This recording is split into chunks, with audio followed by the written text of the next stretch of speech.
Speaker قومی assembly راجہ پرویز اشرف نے غزہ کے جعلیہ پناہ گزین کیمپ پر اسرائیلی بمباری کی مذمت کی ہے۔ ایک بیان میں راجہ پرویز اشرف نے کہا ہے کہ غزہ کے جعلیہ پناہ گزین کیمپ پر اسرائیلی فورسز کی بمباری کی شدید مذمت کرتا ہوں۔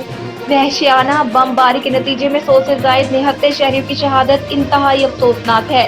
اسرائیل نے ظلم کی تمام حدیں پار کر دی ہیں۔ اسرائیلی مظالم سے خواتین، بچے اور امدادی کارکنان تک محفوظ نہیں۔ اسپیکر قومی اسمبلی نے کہا ہے کہ اقوام متحدہ کے 64 امدادی کارکن ہلاک ہو چکے ہیں۔ مغربی طاقتوں کی اعمال پر اسرائیل کی غزہ پر وحشیانہ بمباری کا سلسلہ فوری بند ہونا چاہیے۔ اب وقت آ گیا ہے کہ امت مسلمہ کو متحد ہو کر اسرائیل کی بربریت کا جواب دینا ہوگا۔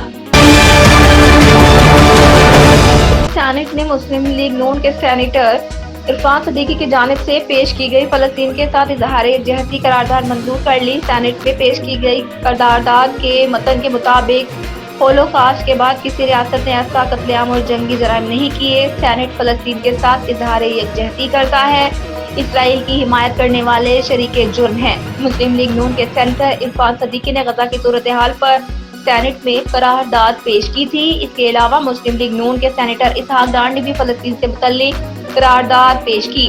قرارداد کے مطابق فلسطین کی ریاست قائم کی جائے جس کا دارالحکومت یروشلم ہو، اسرائیلی جارحیت بند ہو اور سیز فائر کیا جائے۔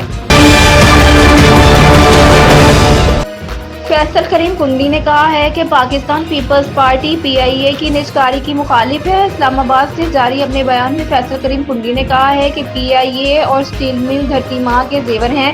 لاہور میں PIA کی نجکاری کے اجلاس میں نون لیگ کے سابق وزیر کی شرکت سوالیہ نشان ہے۔ فیصل کریم کنڈی نے کہا ہے کہ نجکاری دراصل PIA اور اس کے اثاثوں کو ہتھیانے کی منصوبہ بندی ہے۔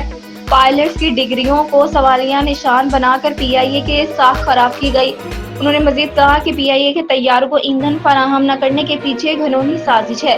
ایندھن کی عدم فراہمی سے سینکڑوں پروازیں منسوخ ہوئیں۔ اس نقصان کا ازالہ کون کرے گا؟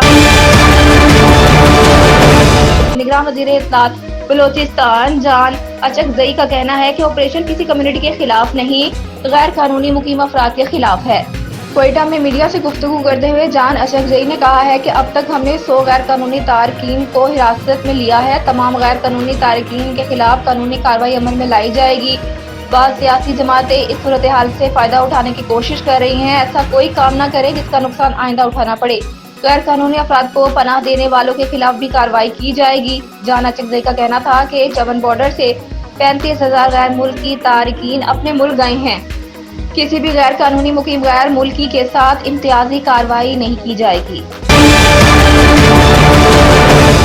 پاکستان مسلم لیگ نون کے رہنما کیپٹن ریٹائرڈ صفدر نے کہا ہے کہ آج نواز شریف کے اعلامیہ اور ووٹ کو عزت ملی ہے۔ گجرانوالہ میں عدالت کے باہر میڈیا سے بات کرتے ہوئے ان کا کہنا تھا کہ نواز شریف نے ملک کو ایک ڈائریکشن دینے کا ارادہ کیا ہے۔ نواز شریف ووٹ کو عزت دو، آئین اور سویلین کی بالادستی چاہتے ہیں۔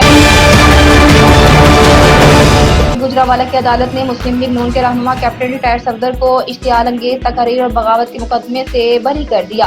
جوڈیشل مجسٹریٹ فیصل اسلام نے کیپٹن ریٹائرڈ صفدر پر بغاوت کے کیس کی سماعت کے دوران فیصلہ سنایا۔ عدالت نے مقدمے میں ملوث دوسرے ملزم سابق لیگی MP عمران خالد بٹ کو بھی بری کر دیا۔